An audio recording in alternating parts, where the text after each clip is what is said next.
عشان تعلي تركيزك وتزود إنتاجيتك وتخلي دماغك يهدى بدل ما يكون دايما مضغوط. الفيديو ده معمول علشانك.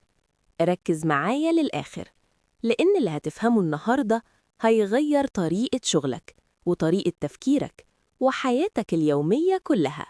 أهلا بيكم، أنا ملك، بحول الكتب لأفكار نقدر نستفاد منها ونطبقها في حياتنا. لو حابب تحسن حياتك بجد، اشترك في القناة وحط لايك، ويلا نبدأ. خليني أسألك سؤال مهم، هو ليه بنحس دايماً إن دماغنا تعبانة ومش بننجز حتى لو ما عملناش مجهود كبير؟ الإجابة ببساطة مش في الشغل، الإجابة في التفكير. دماغك بيتعب لما يفضل طول اليوم يحل ويقرر ويختار ويفكر، وده لأن عندك نوعين من العقل، عقل واعي وعقل لا واعي. العقل الواعي هو الجزء اللي بيفكر وبيحلل وبيقرر وبيشتغل لما تواجه حاجة جديدة، أول مرة تتعلم حاجة، أول مرة تغير عادة، أول مرة تحاول تلتزم. العقل الواعي هو اللي ماسك الدركسيون. المشكلة بقى إن العقل الواعي طاقته محدودة جداً، يقدر يركز في حاجة واحدة بس، ولو ضغطت عليه بيتعب، وساعتها تحس بصداع وتقل ومقاومة، وده طبيعي جداً.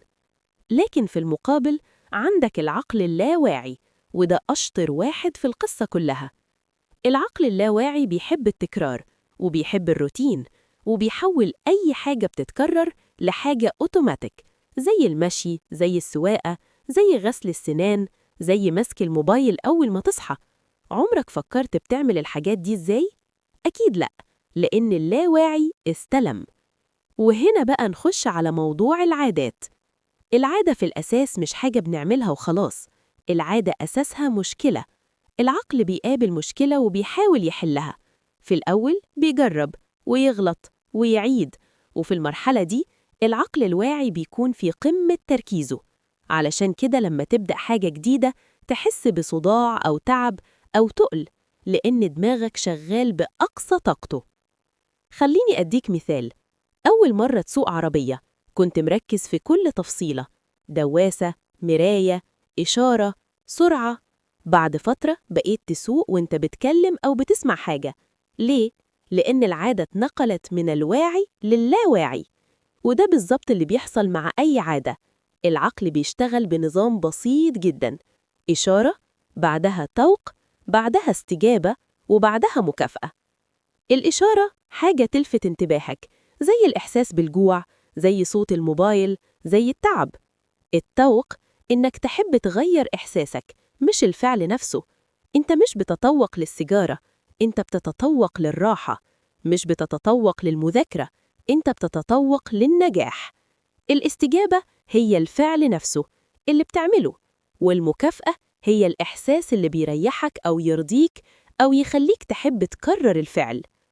خلينا نقربها بأمثلة. تحس بتوتر، ده إشارة. تتطوق للراحة، ده الطوق. تمسك الموبايل، دي الاستجابة. تحس بارتياح لحظي، دي المكافأة. بعد شوية العقل يربط التوتر بالموبايل وتتحول لعادة. نفس القصة، تحس بتعب، تشرب قهوة، تحس بنشاط. العقل يسجل ويبقى التعب يساوي قهوة، ومع التكرار العقل اللاواعي يقول سيبها عليا، وساعتها ما بتفكرش، بتعمل. في الآخر لازم تفهم حاجة مهمة جداً، العادات مش معمولة علشان تتعبك، العادات معمولة علشان تريح دماغك. دماغك بيتعب مش من الشغل، بيتعب من التفكير في الشغل. إنك كل مرة تسأل نفسك أعمل إيه؟ أبدأ إمتى؟ أعملها إزاي؟ الأسئلة دي لوحدها ضغط. لكن لما الحاجة تبقى عادة بتتعمل من غير تفكير، زي ما بتغسل سنانك، زي ما بتلبس هدومك، زي ما بتفتح الموبايل أول ما تصحى. عمرك فكرت أنت بتعمل الحاجات دي إزاي؟ لأ، لأن اللاواعي استلم. خليني أديك مثال واضح. واحد كل يوم محتاج يتمرن، كل يوم يقول أتمرن ولا لأ، أتمرن دلوقتي ولا بعدين. النتيجة ضغط وتأجيل. لكن واحد تاني قرر إن أول ما يلبس جزمة الرياضة ينزل يتمرن، من غير تفكير، من غير نقاش مع نفسه. التمرين بقى عادة، مش قرار. مثال تاني، واحد مطلوب منه يذاكر، كل مرة يقعد قدام الكتاب يحس بتقل وصداع. ليه؟ لأن عقله الواعي شغال، بيحل مشكلة جديدة. لكن لما يذاكر كل يوم نفس الميعاد، نفس المكان، نفس الكوباية، المذاكرة تبقى أوتوماتيك والتقل يختفي. وده مربط الفرس. أي حاجة عاملة لك ضغط في حياتك حولها لعادة. لو الفلوس مقلقاك، خلي التحويش عادة، حتى لو مبلغ صغير، هتشيل هم التفكير. لو صحتك شغلاك، خلي المشي عادة، مش مشروع كبير. لو الشغل مضغطك، خلي أول نص ساعة في اليوم عادة إنجاز، حتى قبل ما تفتح السوشيال ميديا. العادات بتشيل الحمل من على العقل الواعي وتسلمه للعقل اللاواعي، وساعتها دماغك يهدى وتركيزك يعلى وإنتاجيتك تزيد. فلو انت عايز تريح دماغك، مش محتاج تعمل أكتر، انت محتاج تفكر أقل. خلي المهم عادة علشان يخلص من غير ما يستهلكك. ولو حابب تعرف ازاي تبني عادات صح وتكسر عادات غلط بأقل مجهود، اشترك في القناة، والفيديوهات الجاية هتغير طريقة تفكيرك وحياتك خطوة بخطوة.